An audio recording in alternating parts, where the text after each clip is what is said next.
गुरु भगवान के शुक्राने हैं। भगवान की यह विशेषता है कि वो किसी का साथ छोड़ते नहीं। भगवान जैसा पिता संसार में कोई हो नहीं सकता,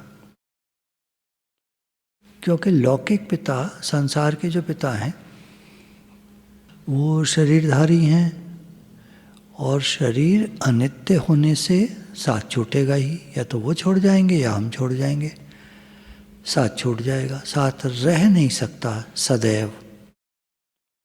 भगवान निराकार होने से न जन्मते न मरते, सदा रहते हैं। सदा बसत हम साथ, सदा हमारे साथ बसते हैं। किसी देश में, किसी काल में, स्वर्ग में, नरक में, सब जगह भगवान हमारे साथ में हैं। भगवान हमारे हैं। ये चीज़ें हमारी नहीं हैं। जो संसार में जो चीज़ें मिली हैं ये हमारी नहीं है। ये तो मिलती हैं और बिछुड़ जाती हैं। जो मिल जाए बिछुड़ जाए वो हमारा कैसे हो सकता है?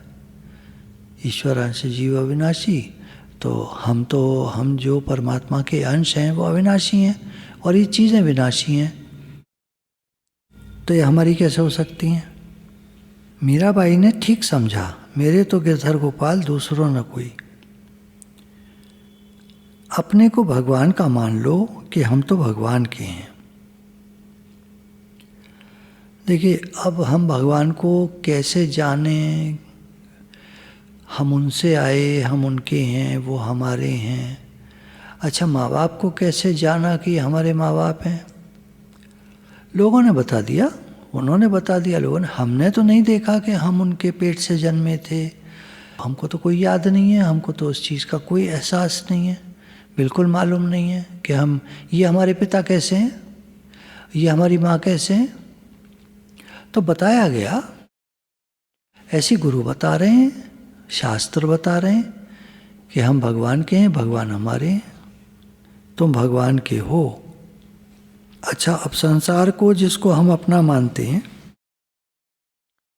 उसमें अपना कुछ भी नहीं है। जो साथ नहीं रहता, साथ चल नहीं सकता, वो अपना कैसे हो सकता है? छूट जाने वाली चीज़ अपनी कैसे हो सकती है? वो तो मिली है, छूट जाएगी, टेम्परेरी है।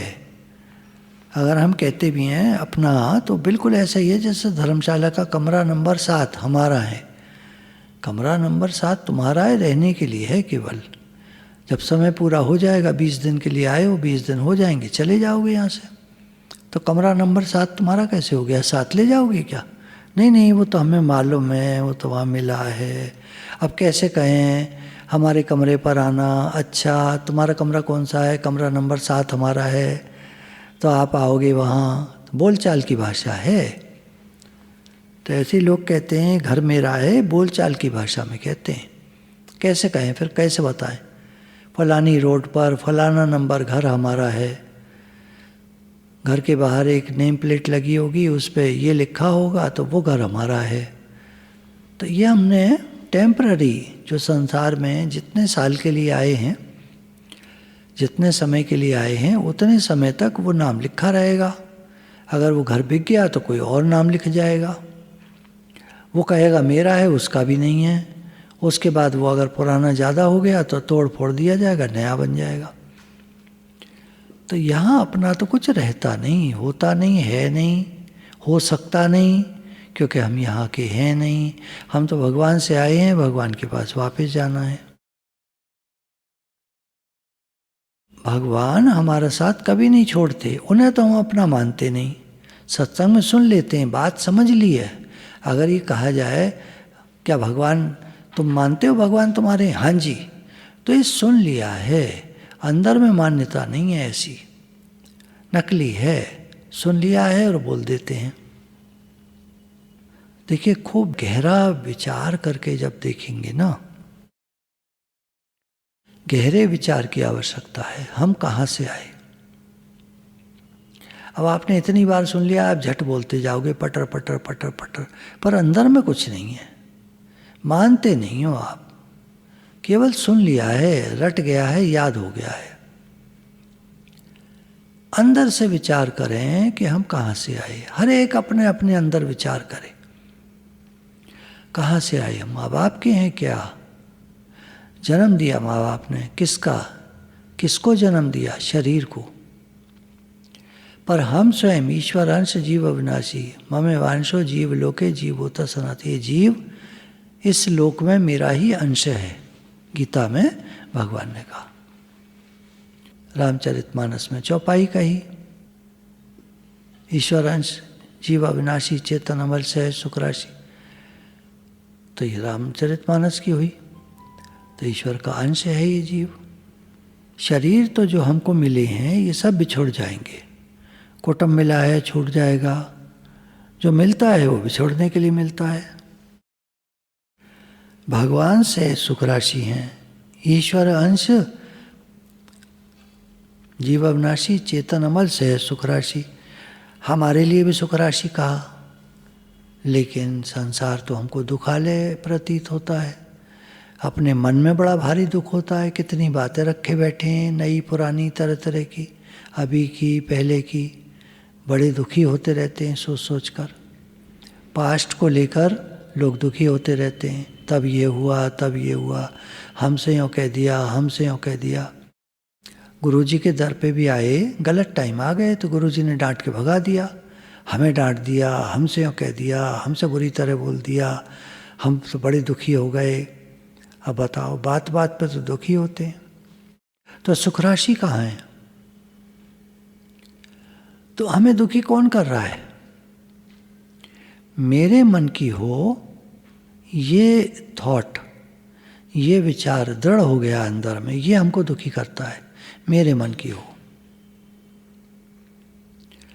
भगवान के मन की हो, और भगवान के मन की हो रही है। अगर हम ये मान लें कि संसार में सब कुछ भगवान के मन की हो रही है, हमारा मन कुछ नहीं है, कोई मन नहीं होता, हम कोई मन नहीं है हमारे पास, हम तो जैसे भगवान रखेंगे राजी हम उसी में, जिसमें तेरी रज़ा है। जैसे भगवान आप रखेंगे हम तो उसी में संतुष्ट हैं। हम तो शुक्राना मानते हैं, भगवान आप हमें बहुत अच्छे से रखते हो, बहुत अच्छे से खिलाते हो, बहुत अच्छे से रखते हो, बहुत अच्छे से पहनाते हो, आप पूरी हमारी संभाल करते हैं, आप पूरी हमारी देखभाल करते हैं, आपका हमसे पूरा प्रेम है, आप हमारे हैं, हम आपके हैं। कितना ज़्यादा शुक्राना है कि दुनिया की ब्रह्मांडों के ब्रह्मांड, अनंत कोट ब्रह्मांड, जिनके एक एक रोमकूप में है, ऐसा कहा जाता है। मतलब अगर उनका शरीर पर एक एक बाल को जांचा जाए तो एक एक बाल में उनके अनंत कोट ब्रह्मांड हैं। अब उनके शरीर पे हजारों हजारों बाल होंगे, तो ब्रह्मांडों का अंत नहीं। ब्रह्मांड यानी एक universe, thousands of universe, millions of universe उनके एक बाल में है। अब आप कहेंगे अरे ये तो बातें हैं, पर फिजिक्स, एस्ट्रोफिजिक्स प्रूव करती है कि अनंत कोट ब्रह्मांड इस यूनिवर्स में है। अब जितना ये बेचारी फिजिक्स देख पाती है, इसके बाद एक ब्रह्मांड खत्म होगा, हो सकता है दूसरा शुरू हो जाए। एक यूनिवर्स हम जिसको देख पा रहे हैं, साइंस देख पा रही है, जिसमें मिलियंस ऑफ गैलेक्सीज हैं, लाखों गैलेक्सीज हैं जिसमें, उसके बाद दूसरा ब्रह्मांड शुरू हो जाए, उसके बाद तीसरा, फिर चौथा, मिलियंस ऑफ ब्रह्मांड हो सकते हैं। इतने ब्रह्मांडों के स्वामी हमारे हैं, हम उनके हैं। है नहीं खुशी की बात? अब हम अपना मन चलाते हैं, जरा सा छटाक भर का हमारा मन, अरबों अरबों टन के भगवान, उदाहरण केवल समझने के लिए, अरबों टन के भगवान और छटाक भर का हमारा मन। छटाक भर कितना होता है? 100 ग्राम से भी कम। मतलब तो कहने में आया 1 ग्राम का भी मन नहीं है हमारा। 1000 ग्राम 1 किलो, 1 टन में 1000 किलो, उसके बाद हजारों टन। उदाहरण ले रहे हैं केवल, भगवान हजारों टन के भगवान और 1 ग्राम का हमारा मन। कहाँ है? 1 ग्राम देखा है कभी? एल्युमिनियम का पत्ता सा होता है, छोटा सा पत्ता, उस पर 1 GM लिखा होता है, 1 ग्राम। सुनार की दुकान पे मिलेगा बस, और कहीं नहीं मिलेगा। सुनार की शॉप पे मिलता है। 1 ग्राम होता है वो, मतलब इतना छोटा कि वो चिमटी से पकड़ के उठाता है उसको, हाथ से नहीं उठा पाता वो उसको। हालांकि वो पत्ती ऐसी बनाते हैं जो एक तरफ से मुड़ी हुई होती है ताकि हाथ से उठा भी लो, पर वो चिमटी से उठाता है 1-1 ग्राम। कितने ग्राम का वो हार है, वो उससे उठाता है चिमटी से। तो हमारा मन और भगवान कोई तुलना नहीं है। हम ऐसा समझ लीजिए जैसे 0 और भगवान है हीरो, ऐसे समझ लीजिए। अब हम क्या चीज़ हैं? हम कहते हैं मेरा मन, ऐंठ दिखाते हैं, रूठ जाते हैं, मूड ऑफ कर लेते हैं, मूड ऑफ करके बैठ जाते हैं, टेढ़े हो जाते हैं। किसी को देखो नाराज़ सा हो जाएगा, टेढ़ा सा हो जाएगा, ढंग से देखेगा नहीं, ढंग से बात नहीं करेगा, ढंग से बोलेगा नहीं, ऐंठा ऐंठा सा रहेगा। क्या चीज़ है आदमी? आदमी एकदम ही, एक सांस आती है दूसरी नहीं आती है, खेल ख़त्म हो जाता है। देखो यहाँ ना सत्संग में हजारों लोग बैठे होते हैं, कोई नहीं मरता। एक बार एक संत जी अपने प्रवचन में कह रहे थे कि एक बार हम कलकत्ता गए सत्संग करने। वहाँ एक माई आई हुई थी, सत्संग सुन रही थी, सुनते सुनते मर गई। तो हमको ये समझ में आया कि मरने के लिए कोई स्थान बचा हुआ नहीं है, कोई समय, कोई सेकंड ऐसा नहीं है जब कोई मरता ना हो पूरी दुनिया में। कोई मिनट ऐसा नहीं, कोई घंटा नहीं, कोई दिन नहीं, कोई हफ्ते का कोई दिन नहीं कि सोमवार को कोई नहीं मरेगा, सब बाकी दिन सब मरेंगे, ऐसा कोई दिन निश्चित नहीं है। सब समय मृत्यु आ सकती है, सब समय में आ सकती है, हर समय में आ सकती है, हर सांस में आ सकती है। जो मर रहा होता है उसकी आखिरी सांस तो होती है ना, तो एक सांस आई दूसरी नहीं आई, खेल खत्म। तो ऐसे संसार में जो बिल्कुल अनिश्चित है, हमारा क्या मन होता है? अगर कोई अच्छे से विचार कर ले, मेरे ख्याल से आज से ही उसका मन खत्म हो जाएगा कि आज जो हमने बात सुनी कि अनंत कोट ब्रह्मांड के स्वामी परमात्मा और एक हमारा मन क्या चीज़ है उनके सामने? वो इतने विराट हैं और हमारा मन तो कहीं नज़र ही नहीं आएगा। साइंस भी प्रूव करती है माइक्रो से मैक्रो की ओर कि अगर एक आदमी एक पार्क में लेटा हुआ है और आप ऊपर चलते चले जाओ तो थोड़ी देर में वो आदमी दिखना बंद हो जाता है, उसके बाद पार्क दिखना बंद हो जाता है, उसके बाद वो शहर दिखना बंद हो जाता है, और ऊंची चलते जाइए आप स्पेस में, उसके बाद वो देश दिखता है छोटा सा, उसके बाद और ऊपर जाइए तो वो देश भी लुप्त सा हो जाता है, धरती एक सी नज़र आती है। उसके बाद और दूर चले जाइए तो धरती भी छोटी सी रह जाती है, और चले जाइए तो धरती एक बिंदु के समान रह जाती है, और पीछे चले जाइए तो धरती रहती ही नहीं, दिखाई नहीं देती। उस धरती पर हम जो दिखाई नहीं दे रही अब, उस धरती पर हम कितने बड़े हैं, क्या चीज़ हैं हम, कितना बनते हैं हम अपने को, हैं क्या हम? तो ज्ञानी जन जो होते हैं उनके मन नाम की कोई चीज़ नहीं होती, वो जो हो रहा है उसमें खुश, संतुष्ट, तृप्त। ईश्वर अंश जीव अविनाशी चेतन अमल सहज सुख राशि। तो ये कहा ना, ये ज्ञानियों के लिए है, अज्ञानी के लिए नहीं है। वो तो दुख राशि है, दुखों की खान है वो तो, क्योंकि उसके मन है और मन कभी सुखी होने नहीं देगा। The root cause of all miseries ego, मन और अहंकार ही की बात है। तो जो मन रखे बैठा है वो तो बात बात पर दुखी होगा, हर समय दुखी होगा, दिन भर दुखी होगा और पूरी जिंदगी दुखी होगा। पूरे जीवन उसको है क्या दुख के अलावा? इसीलिए भगवान ने कहा संसार दुखालयम, क्योंकि आदमी मन लिए बैठा है, अपने मन को पुष्ट करना चाहता है, अपने मन की संतुष्टि चाहता है, अपने मन की करना चाहता है, मन की हो, मेरे मन की हो, दुखी रहता है जीवन पर्यंत। और जिसके मन न रहा, न मैं मन ही रहा, न मैं तन ही रहा, सतगुरु मिलने से झगड़ा खत्म हो गया। अब तो आनंद ही आनंद है, मौज ही मौज है।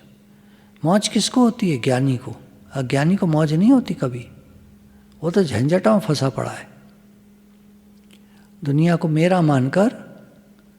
तो जो कभी साथ नहीं छोड़ते भगवान, उनको तो अपना मानते नहीं, और ये दुनिया जो साथ छोड़ने वाली है इसको अपना मान लेते हैं झट से। कह दिया गया हमसे, घर तुम्हारा, ये परिवार तुम्हारा, ये सामान तुम्हारा, ये पैसे तुम्हारे, कह दिया गया। कौन से पैसे हमारे? घर की अलमारी में पैसे रखे होते हैं, वो कौन से पैसे हमारे हैं? अचानक कभी कोई बात होती है, मेरा तो जीवन का अनुभव है, अचानक कोई बात होती है, वो सब नोट कागज हो जाते हैं, कागज की तरह हो जाते हैं, कुछ नहीं काम आते। पल्लेदारी करते रहो, इधर से उधर करते रहो, देते रहो, खर्च करते रहो, लगाते रहो, पर वो सब कागज हैं एक तरह से। तो ऐसा नहीं कह रहे पैसा बुरा है, बात को समझना चाहिए। कहने का भाव ये है, हमारा नहीं है, भगवान का है, भगवान चलाते हैं सब काम। कागज हो या ना हो, भगवान चलाते हैं सब काम। कागज ना हो तो भी पैसा मिल जाए, भंडारा लगा होता है कहीं। एक बार की बात है, कुछ मजदूर चले जा रहे थे तो भंडारा लगा हुआ था सड़क के किनारे। तो उन्होंने कहा, अरे आज तो बड़ा अच्छा हो गया बाबूजी, हम तो आज ना तो खा के चले थे ना ली के चले थे, बीवी नाराज़ हो गई आज बहुत सुबह सुबह। तो वो 4-5 थे इकट्ठे, चारों पाँचों का एक ही अनुभव सुन के दंग रह गए हम तो। अच्छा, चारों पाँचों की बीवी नाराज़ हो गई? बोले हाँ, कुछ बात हो गई होगी, पास पास में रहते थे, लड़ पड़ी उनकी बीवियाँ, अब सारी की सारी नाराज़ बैठी हैं, किसी ने खाना ना दिया। बोले अब देखो सुबह हम यहाँ उतरे बस से अभी, और देखिए सामने भंडारा लगा हुआ है, बड़ा आनंद हो गया आज तो पास में कागज है नहीं है, खाने को मिलेगा। और कागज लेके घूमते रहो और कोई होटल अच्छा नहीं मिलेगा, खा नहीं पाएंगे आप, संतुष्ट नहीं हो पाएंगे। कहीं खा भी लिया तो मन नहीं मानेगा, अरे बड़ा खराब था, बड़ा ये था वो था, मज़ा ही नहीं आया। तो कागज इसलिए कह रहे हैं कि बात को समझना है। धन अपनी जगह है, पैसा अपनी जगह है, अच्छा है, काम आता है, सुख देता है, लेकिन मन ना हो तब, और मन हो तो वो पैसा सुख नहीं देता फिर। तो ये शरीर संसार जब जो मिले हैं, ये बिछड़ने वाले हैं, कुटुंब इत्यादि बिछड़ने वाले हैं, लेकिन भगवान हमारे अपने हैं, वो कभी नहीं बिछड़ते हैं। तो जो अपना है उसे अपना मान लो, और जो अपना नहीं है उससे मन हटा लो। संसार को अपना मत मानो और सेवा करो, सिर्फ भगवान को अपना मानो। संसार में सबका आदर कर दो, सम्मान कर दो, लेकिन जो अपना नहीं है उसे अपना मत मानो। मतलब ये शरीर, ये रिश्ते नाते, घर परिवार जो भी मिला है, ये हमारे नहीं है, ये एक दिन छूटने वाले। छूटने वाली चीज़ हमारी कैसे हो जाएगी? तो लोक परलोक सब ठीक हो जाए अगर हम केवल भगवान को अपना मान लें। अंदर की बात है, बाहर कुछ नहीं कहना है। बाहर तो सबकी सेवा करनी है, सबकी सेवा ऐसे करनी है जैसे जैसे कोई भी संसारी व्यक्ति करता है, वैसी करो। जब हम भगवान को अपना मान लेंगे तो आप देखना लोग भी आपका आदर ज़्यादा करेंगे। समय के साथ सब ठीक हो जाता है। शुरू में जब कोई सत्संग की तरफ चलता है या भगवान की तरफ चलता है तो लोग उसका निरादर करते हैं, उसका तिरस्कार करते हैं, उसको बुरी तरह करते हैं। परंतु समय के साथ वो समझ जाते हैं कि ये सही है और सही राह पर जा रहा है और सही चल रहा है, और वो फिर आदर सम्मान करते हैं। आप कहेंगे हमने तो देखा है कि एक हैं सत्संग में आती हैं, बड़े दुख पर दुख मिले उनको, बहुत दुख मिले, और आज तक पति जो है सत्संग में जाने से थोड़ा टोकते हैं उनको। हालांकि अब 60-70 साल की उम्र हो गई है, पर अभी भी टोकते हैं, इतने बड़े होने पर भी। तो जिनकी बात उन्होंने बताई तो मैं समझ गया, उनसे मिला हूँ, तो उनकी बोली थोड़ा खराब है। जो नॉर्मली जैसे लोग बोलते हैं ना, उनकी अक्खड़ बोली है, जैसे गांव वालों की होती है ना ठेठ बोली, थोड़ा तेज टाइप से। तो क्या होता है कि आप भगवान के रास्ते लगे, आपके अंदर प्रेम आया नहीं, न तो प्रेम आया, न सबके प्रति सेवा भाव आया। आप तो चाहते हो कि लोग हमारे हिसाब से चलें। हम सत्संग में जाना चाहते हैं तो लोग हमको रास्ता दे दें, हमारा मान सम्मान करें, या जो भी मन में भावना होगी। तो ऐसे नहीं होता है।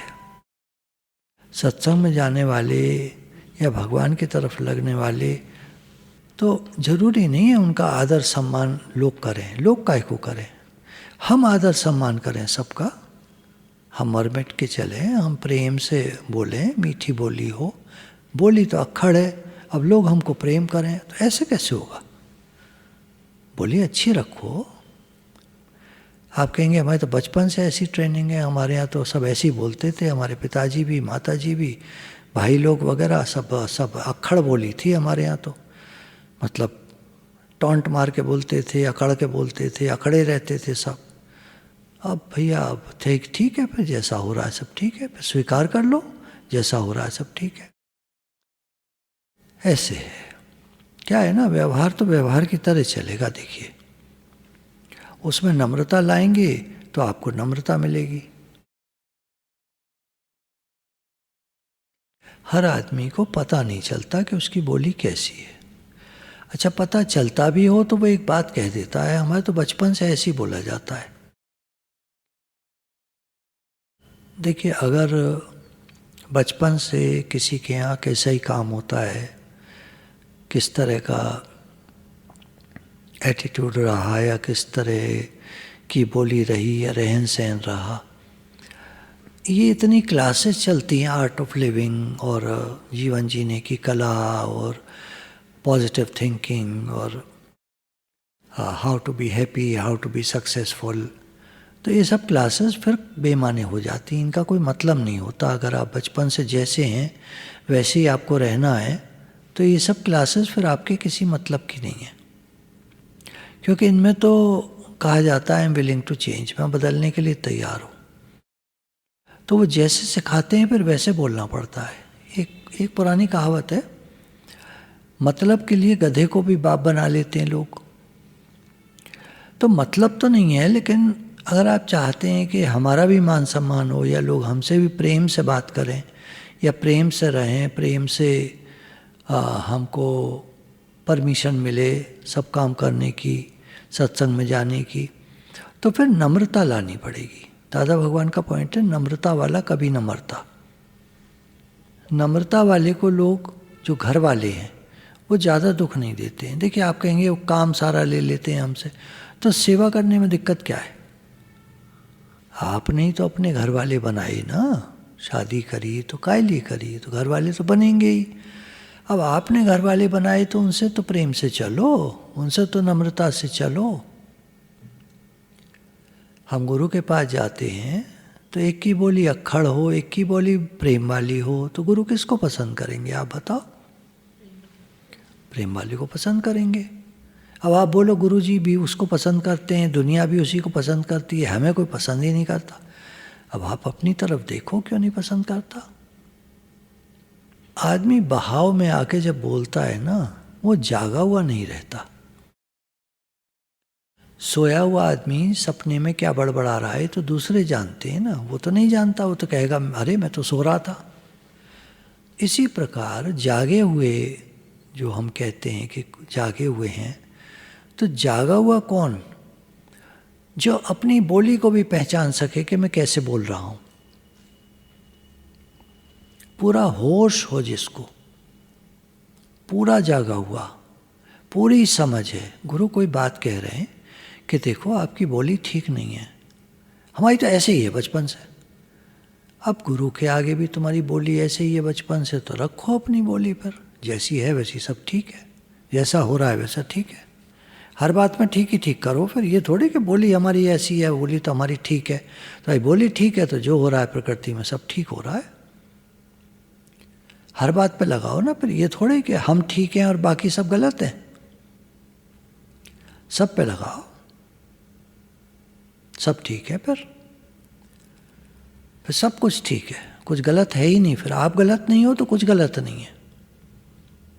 और अगर आपको लगता है कुछ गलत है बाहर, तो फिर अपनी अपनी गलती भी देखो, फिर अपनी गलतियों की तरफ देखो, अपनी तरफ झांको, सबकी सेवा कर दो। जो चीज़ें मिली हैं उनको सबकी सेवा में लगा दो। धन मिला है, सेवा में लगा दो। संसार के लिए तो सेवा है, उसकी सेवा कर दो, बहुत फ़ायदा होगा। सबको आराम पहुंचाओ, किसी को कष्ट मत दो, तो आनंद हो जाएगा। भगवान को अपना मान लो तो आनंद हो जाएगा। मेरा कोई नहीं है, मुझे कुछ नहीं चाहिए, ये अंदर की बात है। मेरा कुछ नहीं है यदि ऐसा ये हम स्वीकार कर लें अंदर से, तो फिर मुझे कुछ नहीं चाहिए ये भी अपने आप हो जाएगा। जब मेरा कुछ नहीं है तो मुझे कुछ नहीं चाहिए, मेरा कुछ है तो फिर मुझे कुछ चाहिए। अरस परस हैं दोनों बातें। तो जैसे ही हमने कहा मेरा कुछ नहीं है, मुझे कुछ नहीं चाहिए, तो एक विलक्षण शक्ति आ जाती है अंदर में, निष्कामी हो जाते हैं, एक ताकत आ जाती है। जब हम अपने को भगवान को दे देते हैं तो भगवान प्रसन्न हो जाते हैं। बड़ा त्याग किया तूने, मेरा दिया हुआ सबका सब तूने मुझे वापस दे दिया। तो भगवान भी ऋणी हो जाते हैं, फायदा ही फायदा है। भगवान के समान बड़ा कोई है नहीं, हो सकता नहीं। भगवान राजी हो जाए तो सारी दुनिया राजी हो जाए, संताप मिट जाए, जलन मिट जाए। तो भगवान के हो जाने से आपका, भगवान का, दुनिया का, सबका फायदा ही फायदा है। भगवान के हो जाओ।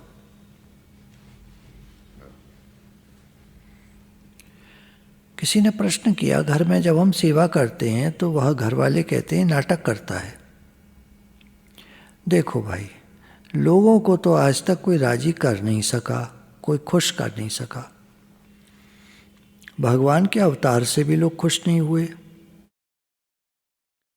लोग सुखी हो जाएं, खुश हो जाएं, ये इच्छा ही दुख का कारण है। लोग हमसे प्रसन्न हो जाएं, ये दुख का कारण है। कोई सोचता है कोई मुझे खुश कर दे, ये दुख का कारण है। क्योंकि कौन खुश कर दे? कोई सुखी हो, कोई खुश हो तो वह आपको खुश कर दे, कोई सुखी हो तो वह आपको सुखी कर दे। कोई सुखी मिलेगा ही नहीं दुनिया में, तो आपको कैसे सुखी कर देगा दूसरा? आप दूसरे से पूछो कि भैया तुम सुखी हो, तुम सुखी हो तो हमको भी कर दो। वो कहेगा अरे मुझे ही 50 झंझट लगे पड़े हैं, तो आपको कैसे सुखी कर देगा? तो दूसरे से सुख की चाहना मूर्खता है। देखिए, दुनिया में हम आए हैं, गृहस्थ में रहते मान लीजिए, तो गृहस्थ में कैसे रहें? उसकी विद्या है किसी को भी किंचन मात्र भी कष्ट ना हो, हमारे से किसी को कष्ट ना हो, इतना आप कर लो। बस थोड़ा सा ध्यान देना है, हमारे से किसी को कष्ट ना हो। अच्छा, कष्ट हम कब देते हैं किसी को? जब हम उसको गलत समझते हैं, बुरा समझते हैं। और जब हम किसी को बुरा समझते हैं तो ये कुसंग कहा जाता है, क्योंकि सब रूप में भगवान है। सत्संग क्या है? सत्य का संग। सब रूप में भगवान है, सर्वत्र भगवान देखना सबसे बड़ा सत्संग है। और किसी को बुरा देखना एक कुसंग है। कोई कितना भी बुरा कर रहा हो, आप उसको बुरा मत समझो। कैसे ना समझें? वो तो बुराई कर रहा है, बुराई तो कर रहा है, पर देखो सब समय में कोई बुराई नहीं करता है, और 100% कोई बुरा होता नहीं, क्योंकि भीतर से हम सब परमात्मा के अंश हैं। परमात्मा सुख स्वरूप हैं, आनंद स्वरूप हैं, और परमात्मा बुरे नहीं हैं बिल्कुल। परमात्मा अच्छे ही अच्छे हैं। तो हमको, और जो है सब परमात्मा के अंश हैं, उनकी अच्छाई की तरफ देखना है। बुराई तो देखो आगंतुक है, माया में कुछ बुराई है, ऊंच नीच है। अब उस बुराई को देखोगे तो आप बुरे बन जाओगे, आप ही को दुख मिलेगा। और भलाई देखोगे तो आप भले बन जाओगे, आप ही को सुख मिलेगा। अब निर्णय हमें करना है कि हम भलाई की तरफ जाना चाहते हैं, बुराई की तरफ जाना चाहते हैं। अगर भलाई की तरफ जाना चाहते हैं तो फिर बुराई नहीं देखनी चाहिए। किसी में बुराई स्थापित मत करो, ना अपने में बुराई देखो ना दूसरे में बुराई देखो। अपने में बुराई मत देखो, मैं बुरा हूं ऐसा भाव नहीं रखना। अगर कोई बुराई दिखती है तो उसे ठीक करो, पर मैं बुरा हूं ऐसा भाव मत रखो। ऐसा भाव रखने से हीन भावना आती है, नेगेटिविटी आती है। और फिर देखिए, सर्वथा बुरा तो कोई हो नहीं सकता। सर्वथा बुरा, पूरा पूरा 100% बुरा आदमी है ऐसा नहीं हो सकता। वो आदमी किसी न किसी के लिए अच्छा जरूर होता है। अपने घर वालों के लिए अच्छा होता है, अपने बच्चों के लिए अच्छा होता है, या किसी अन्य किसी के लिए अच्छा होता है। एक बार एक सत्संग में आई तो कहने लगी कि हम एक जने को जानते हैं, वो बहुत बुरे आदमी हैं। तो हमने कहा बहुत बुरे आदमी हैं क्या? अपनी पत्नी के लिए भी बुरे हैं क्या? हाँ, उसको मारते। अपने बच्चों के लिए भी बुरे हैं? हाँ, उनको कुछ नहीं देते, उनको बहुत सताते हैं, बुरी तरह करते। अच्छा, किसी के लिए तो अच्छे होंगे। हाँ, उनके एक बहन है, उससे बड़ी अच्छी तरह बात करते हैं, उससे बड़ा अच्छे उनके संबंध है, लेना देना करेंगे, उसको जो मर्जी उठा के दे देंगे। एक बार एक नई घड़ी लाए और अपने उसके पति को यानी अपने जीजा को तुरंत पकड़ा दी, ये आपके लिए लाया हूँ। तो हम बहुत चक्के रह गए, ये तो अपने लिए लाए थे। हमने कहा देखो, सर्वथा बुरा नहीं है ना, 100% तो बुरा नहीं है, अच्छाई तो उसमें भी है। अब घर वालों के साथ बुरी तरह कर रहा है, अब उनका कोई पास्ट लाइफ का संबंध होगा, क्या कर सकते हैं। पास्ट लाइफ संबंध होते हैं, कभी हम किसी का बुरा करके आए हैं, अब इस जन्म में वो हमारे साथ बुरा कर रहा है। तो इसलिए गुरु तो यही कहते हैं कि किसी में बुराई मत देखो, ना अपने में देखो ना किसी में देखो, भगवत भाव रखो। बुराई चोर डाकू की तरह है, मना करते करते आ जाए। पर जैसे चोर डाकू आ जाते हैं चले जाते हैं, ऐसी बुराई भी अपने में आ जाती है, जा सकती है। अगर हम निर्णय कर लें कि नहीं, हमें अब बुराई नहीं देखनी है, हमें अच्छा भाव रखना है। गुरु ने बताया सर्वत्र भगवान है, हमको भी लगता है कि हम भगवत दृष्टि बनाएं, तो फिर बुराई का त्याग करो, छोड़ो। भगवान भले में भले हैं, तो हमें भी भलाई होनी चाहिए ना। फिर हम उन्हीं के अंश हैं, तो हमें भी भलाई होनी चाहिए। भला होने के लिए खास बढ़िया बात है बुराई का त्याग। क्योंकि भले होना हम चाहें तो भले होना हमारे हाथ में नहीं है। कितनी भी भलाई आप करो, कोई ना कोई कमी निकल जाएगी, कोई ना कोई कमी हम में फिर भी रहेगी। कोई ना कोई बता देगा हाँ भला तो करा, लेकिन अब देखिए, बिल गेट्स अगर किसी को 5 रुपए दान दे तो गरीब आदमी को दे, वो फेंक के मारेगा उसके मुंह पे, तुम्हारा पति आदमी तुम क्या दे रहे हो ये मेरे को। तो भलाई करने अगर वो चले, तो अगर वो 1 करोड़ रुपया भी देगा ना किसी को, तो वो सुना देगा अगला, अरे क्या दिया उन्होंने, 1 करोड़ ही तो दिया, उन पे तो हजारियों करोड़ रुपया है। अब उन पे हजारियों करोड़ है, अब तो उसने तुम्हें 1 करोड़ दिया, उसका शुक्राना नहीं है। तो भला करना अगर हम चाहते हैं तो भलाई में सीमा है, सीमित है भलाई, कर नहीं पाओगे आप पूरी भलाई। बुराई का त्याग आप कर सकते हो। आज से हम किसी की बुराई नहीं करेंगे, आज से हम किसी की बुरा नहीं चाहेंगे, आज से हम किसी को बुरा नहीं समझेंगे, ये हम कर सकते हैं। आज से हम अपना भाव बनाएं, भले समय लगे थोड़ा। आप कहेंगे अभी कैसे हो जाएगा, पुरानी आदत है, तो कोई बात नहीं, महीना 2 महीना 4 महीना लगाओ। बुराई नहीं देखेंगे, बुरा नहीं चाहेंगे, बुरा नहीं समझेंगे, बुरा नहीं करेंगे किसी का। ऐसे याद कर लो, नियम धारण कर लो। और कभी अगर गलती से फिर भी बुराई हो जाए तो भगवान से क्षमा मांगो, हे नाथ आज तो हमसे गलती हो गई, आज तो हमने किसी को बुरा देख लिया, किसी के प्रति बुरा भाव रख लिया, हे नाथ हे नाथ। तो किसी का बुरा न करना, न किसी का बुरा चाहना, न किसी का बुरा समझना, न किसी को बुरा देखना, ये बात हमारे जीवन में आ जाए तो इसके लिए ध्यान देना पड़ेगा, ध्यान रखना पड़ेगा। अचानक मुख से बुराई निकल गई, कोई बात नहीं, सावधान हो जाओ, तुरंत समेट लो अपने को, नहीं नहीं बस अब नहीं करनी है, अभी निकल गई, 2 सेंटेंस निकल गए, बस बस बस बस, हे नाथ हे नाथ हे नाथ हे नाथ, ऐसे कर गुरु भगवान के शुक्राने।